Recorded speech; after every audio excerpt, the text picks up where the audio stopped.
In the autumn of 1891, the industrial town of Millerville, Pennsylvania, became the center of a chilling discovery that would be buried in secrecy for over 3 decades. 17 people were found chained in the basement of the abandoned Millerville Opera House, their bodies marked by prolonged captivity and abuse. The most disturbing detail, every one of them had been declared dead months or even years earlier in different counties. Behind this macabre deception was Cornelius Vanier, the charismatic owner of a traveling circus that had dazzled audiences for more than a decade, while concealing a horrifying truth. To the public, Vanier's Cabinet of Wonders was a spectacle of acrobats, exotic animals, and curious performers. But many of those performers had been abducted, drugged, and reshaped into living exhibits through a calculated mix of cruelty, manipulation, and chemical control. Vanier's influence reached deep into Millerville's power structure. Sheriff Josiah Cromwell took bribes to ignore missing persons cases. And Dr. Hinrich Kellerman, posing as a medical specialist, was in reality a skilled chemist who kept victims subdued with opiates. The operation targeted orphans, immigrants, and anyone unlikely to be missed, luring them with false promises of treatment before rendering them unconscious and transporting them to the opera house. There they were stripped of their pasts and forced into identities crafted for the stage. For years the scheme thrived under a veil of civic pride and willful ignorance. But on October 12, 1891, that facade cracked. A young woman, malnourished and barefoot, staggered into the Millerville Weekly Gazette office, clutching editor Thomas Fairchild's arm and whispering with desperate urgency, "They're still down there. In the dark, there was no escape."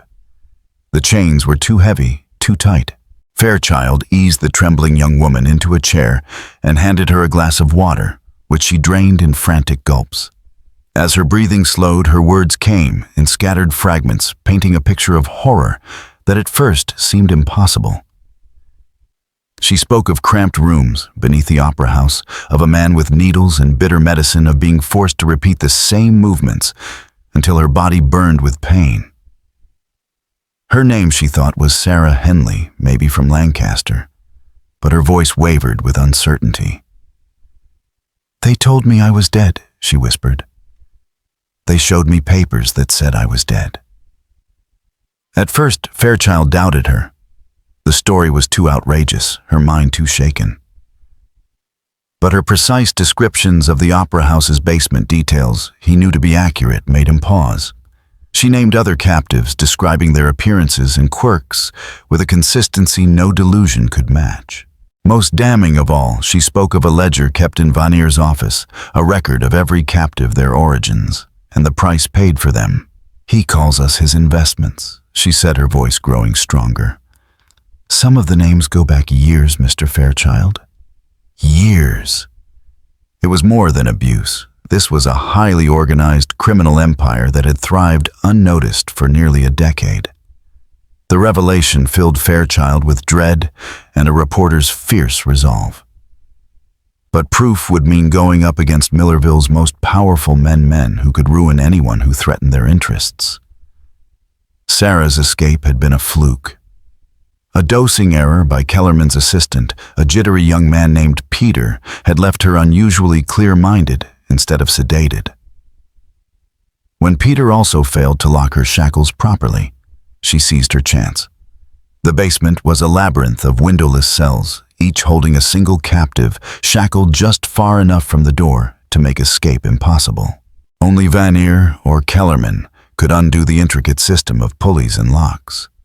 Sarah's cell had been beside Jan Brenner, the so-called Bavarian Colossus, a kind-hearted Bavarian dockworker, taken from Philadelphia and broken down by drugs until his mind regressed to that of a child. On her other side was Mary Catherine, the singing angel, whose real name was Catherine Ali. Born with underdeveloped arms, but blessed with an extraordinary voice, she had vanished 3 years earlier after accepting an audition in Scranton. The cruelty extended far beyond the physical. Captives were stripped of their identities, given new names, and told that their loved ones had abandoned them. Sheriff Cromwell ensured false death certificates were filed across multiple counties, erasing them from public record. Forged letters supposedly from families spoke of relief at being freed from the burden of their existence. Every detail was calculated to extinguish hope, leaving them with nothing but the roles their captors had forced upon them. For those imprisoned, the longest, the relentless erosion of identity had worked exactly as intended, leaving them resigned to their captivity and disconnected from any hope of the outside world. Determined to verify Sarah's account, Fairchild spent the next 3 days conducting a quiet, methodical investigation.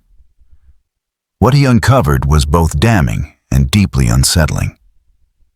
A review of death certificates from Millerville and nearby counties over the past 5 years revealed a clear pattern: an unusual number of deaths involving people with disabilities or physical differences, each attributed to sudden illness or improbable accidents. These deaths were rarely witnessed, and the investigations were perfunctory at best.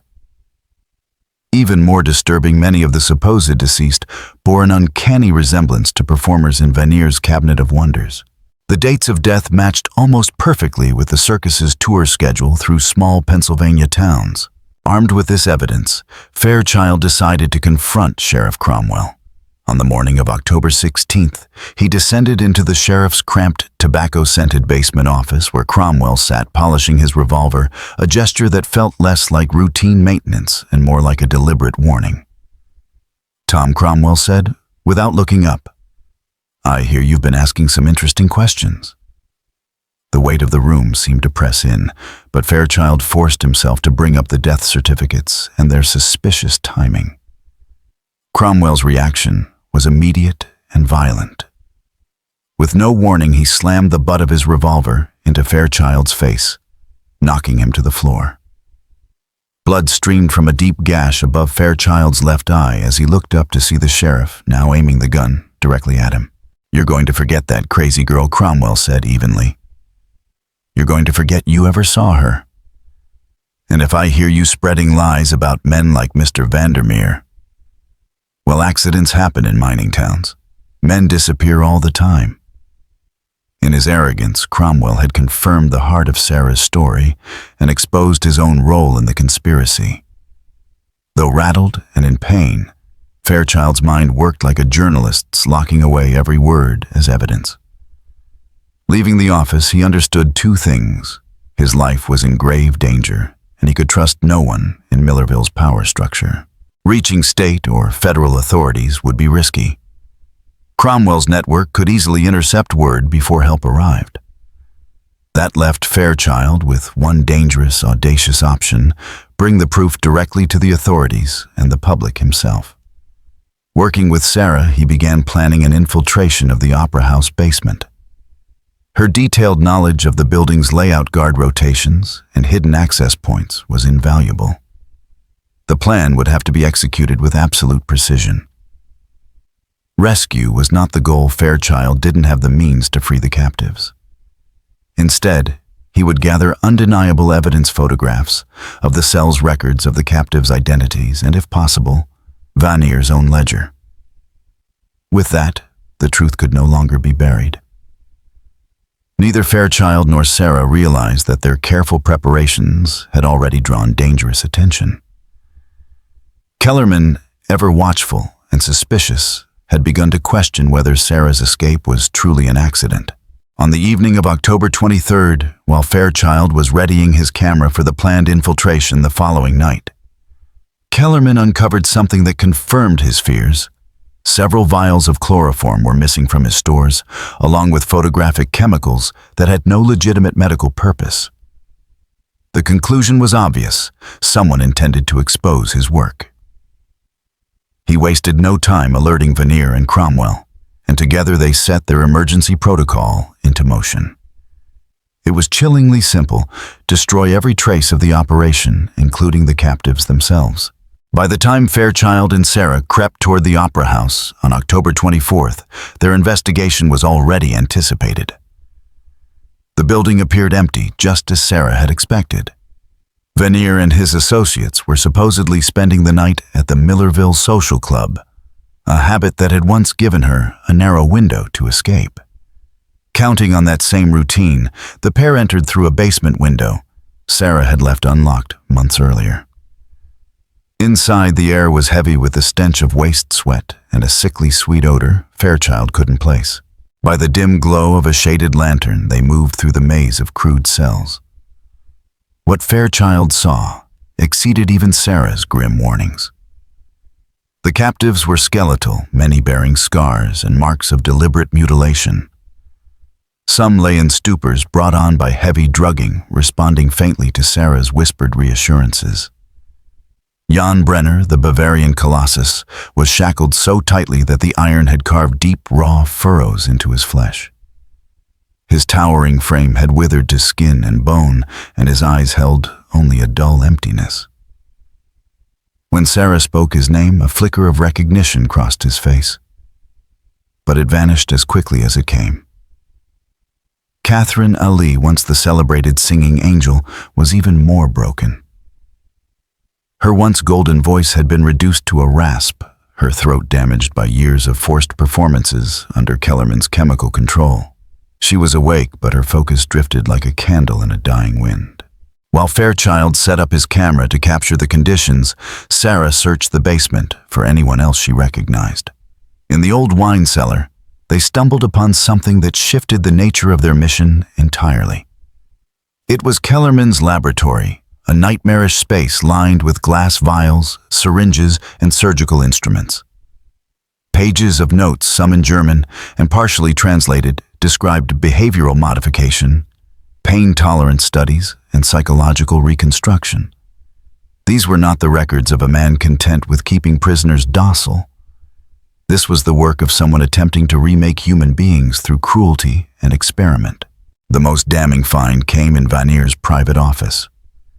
Behind a false panel in the wall was the ledger Sarah had spoken of, but its scope was far greater than she imagined.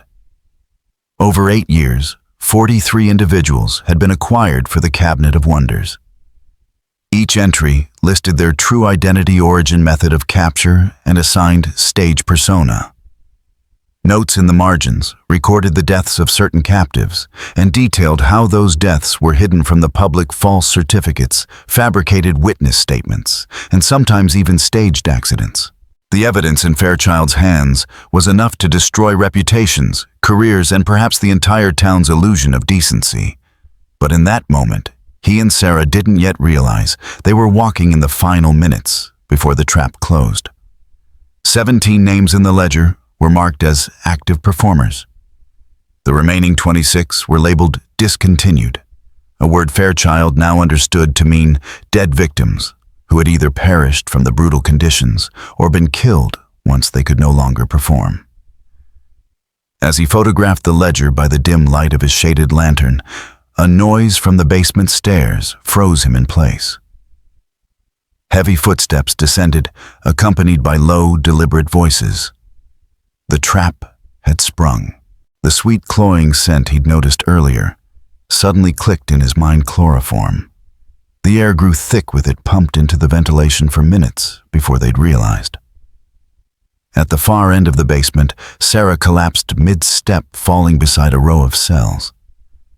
Fairchild fought the fog in his mind, clutching his camera and the most incriminating pages.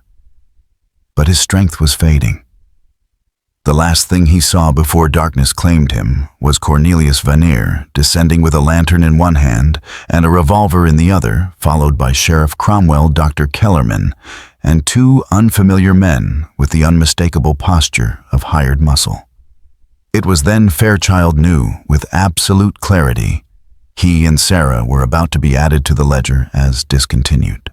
When he woke, he was shackled to a basement wall in the same heavy chains that bound the others. His camera and the ledger pages were gone. Sarah lay unconscious in the next cell. Hours of calculated torment followed. Vanier, Kellerman, and Cromwell interrogated him in shifts, demanding to know if anyone else had been told, if any evidence had been sent out. Kellerman's methods were surgical pain designed to leave no visible mark but push the body to its limits. Cromwell was cruder, using beatings near drownings in ice water and vivid threats about Sarah's fate. Vanier, however, was the most chilling. He questioned Fairchild not with rage, but with the detached curiosity of a collector examining a rare specimen.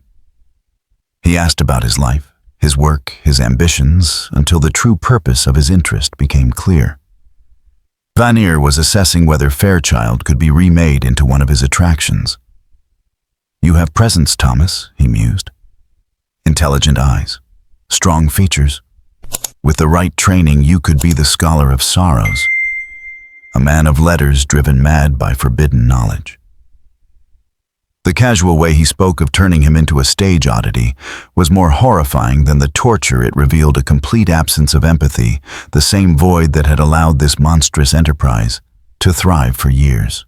Yet even in pain, Fairchild listened carefully. Between their taunts and questions, he learned that Vanier's network stretched far beyond Pennsylvania, into at least 6 states, with corrupt officials and medical practitioners feeding him a steady stream of acquisitions. This was no isolated horror. It was an interstate machine of exploitation. And if he didn't find a way out soon, he would become part of it. The revelations from Fairchild's interrogations had taken the nightmare to an even darker level. The Cabinet of Wonders was only one arm of Vanier's empire. His true fortune came from private exhibitions, secret invitation-only performances for wealthy patrons willing to pay extraordinary sums for exclusive entertainments. These were not public spectacles. They were intimate, grotesque displays in which captives were forced into degrading acts of violence or sexual exploitation. It was these clandestine shows tailored to the twisted appetites of the elite that brought in the lion's share of his profits. The emergency protocol now in motion was not just about silencing Fairchild and Sarah, it was a scorched earth strategy to erase the Millerville operation entirely. Vanier had already arranged to move to Ohio, where a corrupt asylum director had promised cover for his activities. The plan called for the systematic killing of every captive in the opera house, the burning of all records, and the staged accidental deaths of anyone who might link him to the crimes. This included not only Fairchild and Sarah, but also several townspeople who had asked the wrong questions, and even Peter Kellerman's anxious assistant, whose nerves made him a liability. But Vanier had miscalculated. He believed Fairchild was acting alone, driven only by professional ambition. In truth, Fairchild had been quietly corresponding with Margaret Dalton, a respected investigative journalist at the Philadelphia Inquirer, and one of the few women in the country working in that field. At first, his weekly letters to Dalton were friendly updates about small-town life. But once his suspicions about the Cabinet of Wonders grew, his tone shifted. He began sending her carefully phrased accounts of disappearances, unexplained deaths, and the circus's movements. 2 days before Sarah's escape, he sent a letter that was blunt and explicit, naming the Cabinet of Wonders, describing his fears, and instructing Dalton to contact federal authorities if she did not hear from him within 10 days. That deadline was closing in fast. Dalton had already begun speaking with contacts in the Treasury Department and the newly formed Bureau of Investigation. She had also made sure that copies of Fairchild's letters were sent to editors in Pittsburgh and New York, ensuring that even if both of them disappeared, the story would not die. On the morning of October 28, 1891, as Vanier finalized the timetable for his purge, a telegram arrived at the Millerville Telegraph Office. It was addressed to Sheriff Cromwell, but its true audience was Fairchild. Crafted in routine, harmless language, it was in fact a coded warning from Margaret Dalton, proof that the outside world was already stirring, and that the walls closing in around Millerville were about to be breached. The telegram read, "Sheriff Cromwell conducting research for article on traveling entertainments. Require interview with Thomas Fairchild and Cornelius Vanier. Federal authorities interested in regional business practices. Arriving November 31st with documentation team." Please arrange meetings. Muir Dalton, Philadelphia Inquirer. Henry Walsh Millerville's talkative telegraph operator wasted no time in bringing it to Cromwell, and then in typical fashion, mentioning it to others during his rounds. One of those others was the barkeep at the Millerville Social Club, who passed the news directly to Vanier that same evening. The implication sent Vanier into a state of raw panic. The emergency protocol he'd crafted was meant to neutralize local threats, not federal investigators and national reporters. Worse still, the mention of a documentation team hinted that Dalton already had evidence in hand, evidence that could bypass his network of corrupt sheriff's doctors and clerks entirely.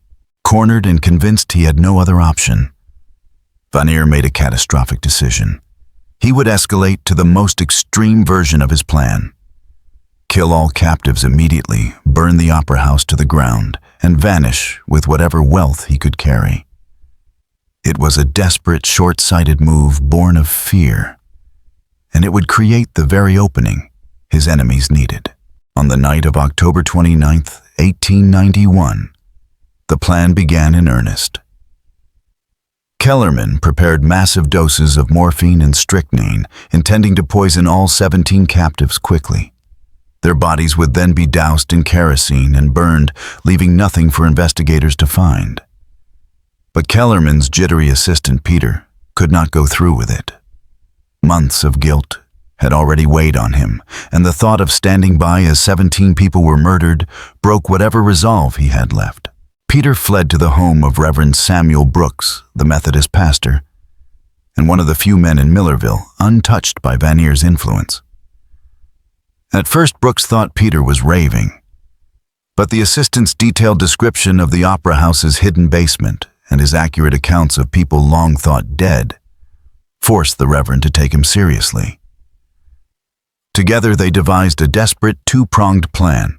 Brooks would telegraph the Pennsylvania State Police and the governor's office for immediate intervention, while Peter returned to stall the killings.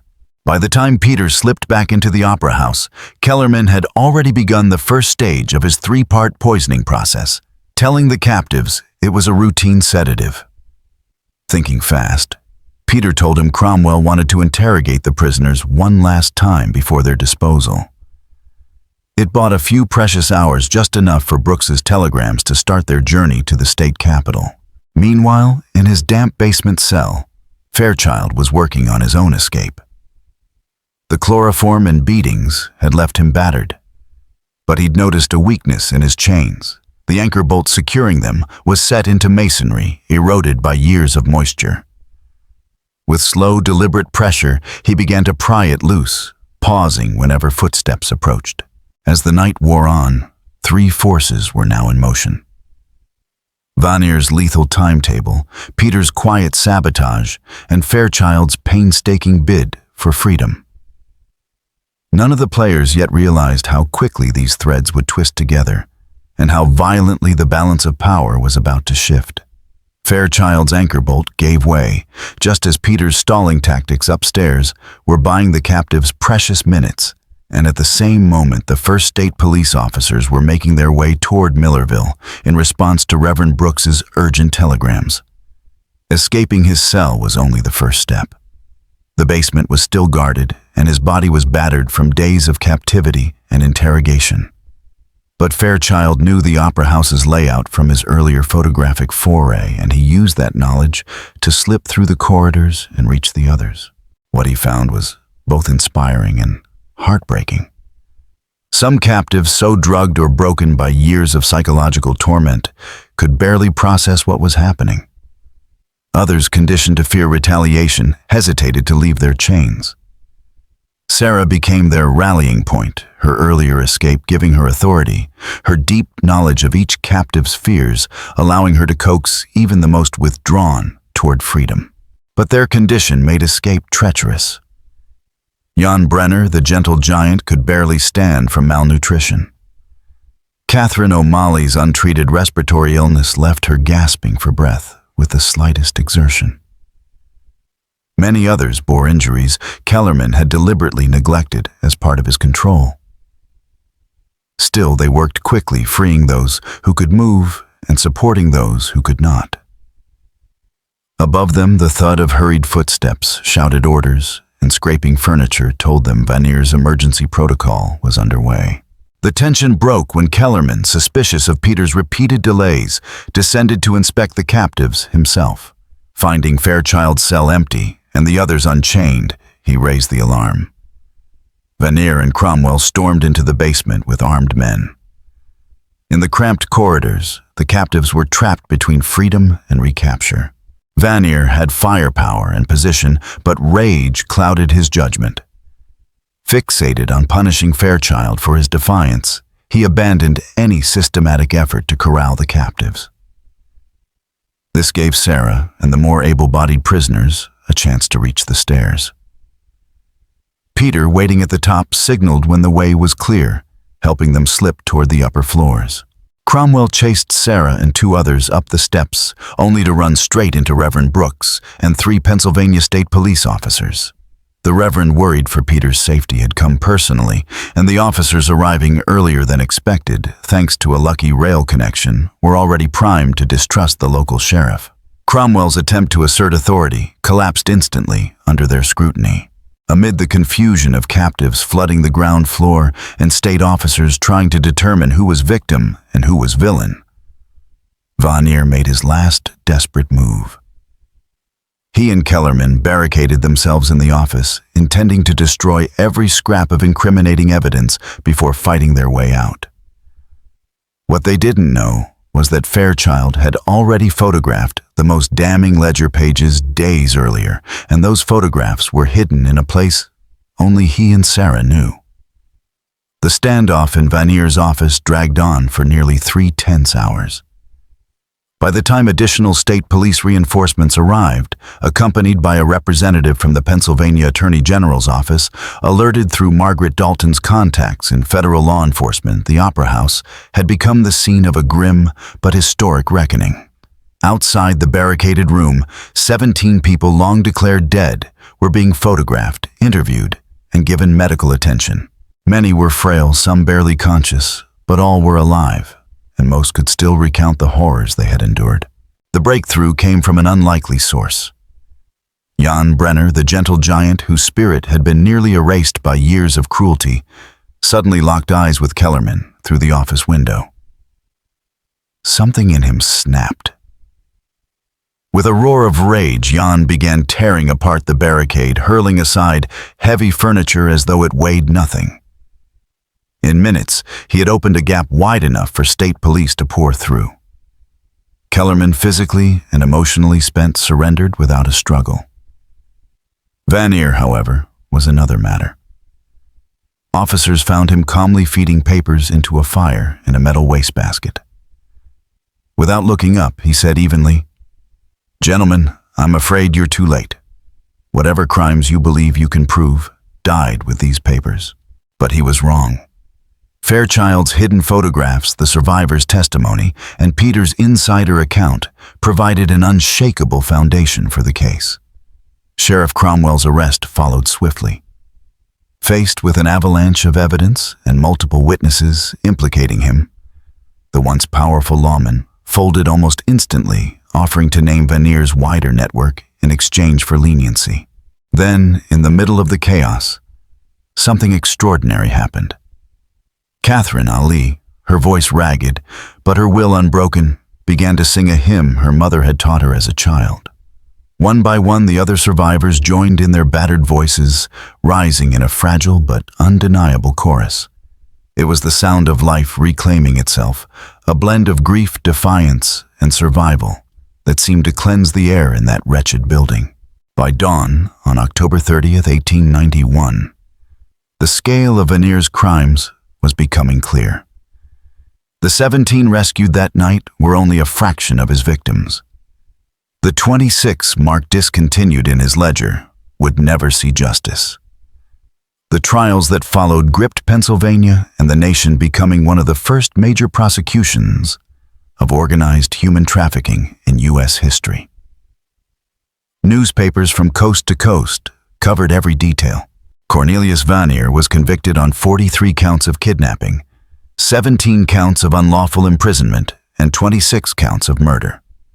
The evidence, physical artifacts, surviving documents, eyewitness accounts, was irrefutable. On March 15, 1893, he was executed in an event that drew crowds split between those calling for his death and those decrying the gallows. Yet for those who had survived his reign of terror, justice, though incomplete, had at last been served. There was little public sympathy for a man who had built his fortune on the calculated destruction of human lives.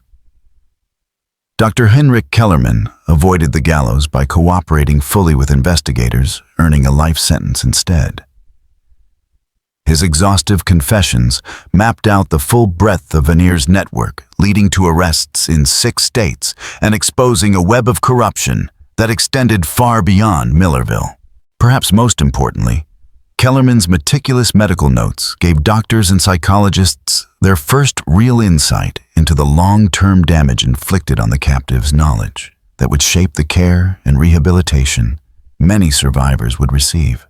Sheriff Josiah Cromwell's willingness to testify against his former associates earned him a reduced sentence of 20 years, though he served only 7 before dying of a heart attack in 1899. His statements resulted in the removal of 3 judges, 2 county commissioners, and dozens of minor officials throughout western Pennsylvania, revealing just how deeply Vanier's influence had penetrated local government. The 17 survivors faced drastically different paths in the years after their rescue. Sarah Henley returned to her family and emerged as a fierce advocate for victims of human trafficking, working closely with law enforcement to help dismantle similar operations. Jan Brenner, though permanently affected by years of psychological trauma, found a quiet life in Philadelphia, supported by his church community. He never regained full speech, but found solace in simple work as a handyman and gardener until his death in 1923. Catherine O'Malley's voice never fully recovered, but she was welcomed home to Scranton and eventually married a merchant who had never stopped believing she was alive. She lived quietly until 1934, staying in touch with fellow survivors, but rarely speaking publicly about her ordeal. Thomas Fairchild's coverage of the Millerville case cemented his reputation as one of America's leading investigative journalists. He moved to New York, joining the staff of major newspapers, but never forgot the lesson Millerville had taught him, the importance of speaking for those who could not. Margaret Dalton's pivotal role in exposing the operation earned her a position as the Philadelphia Inquirer's first female investigative correspondent. Together, she and Fairchild uncovered several other major cases of corruption and human trafficking throughout the 1890s. The Millerville Opera House was demolished in 1892, its foundations erased from the town's landscape. For decades, the lot sat empty until 1934, when the city established a small memorial garden. A single bronze plaque bears the names of the 17 survivors and honors the 26 who never lived to see justice served, ensuring that their stories and the darkness that once thrived there would not be forgotten. The Vandermeer case left a mark on American law enforcement that went far beyond the trials and convictions. It exposed the critical need for coordination between local, state, and federal agencies when dealing with crimes that crossed jurisdictional lines. And it underscored just how vulnerable marginalized communities, immigrants, orphans, and people with disabilities were to exploitation. The public outrage it generated helped spark the creation of advocacy organizations and drove reforms in missing persons investigations, ensuring such cases would be documented and pursued with greater rigor. Its impact also reshaped the regulation of traveling entertainments. New laws required performers to carry proof of voluntary employment, and inspections became mandatory to prevent circuses and sideshows from serving as covers for human trafficking. But Cromwell's testimony revealed a darker truth, that Vandermeer's enterprise was only a branch of a far-reaching network operating throughout the eastern United States. While many of his collaborators were eventually caught, others simply vanished, likely continuing their work under new names in new towns. Even more chilling, the investigation revealed that several of the discontinued in Vanier's ledger had not been killed at all, but sold to other operators. Most were never found.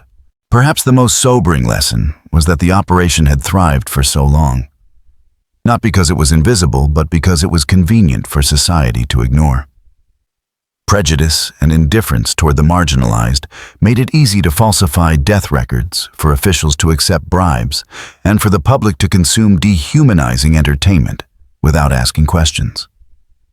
It was this combination, greed, bias, and unchecked power, that allowed Vandermeer's horrors to flourish in plain sight. In the end, the 17 survivors had their names restored, their death certificates voided, and their accounts preserved as part of history. But their ordeal leaves haunting questions. How many others never escaped? How many more voices were silenced without ever being heard?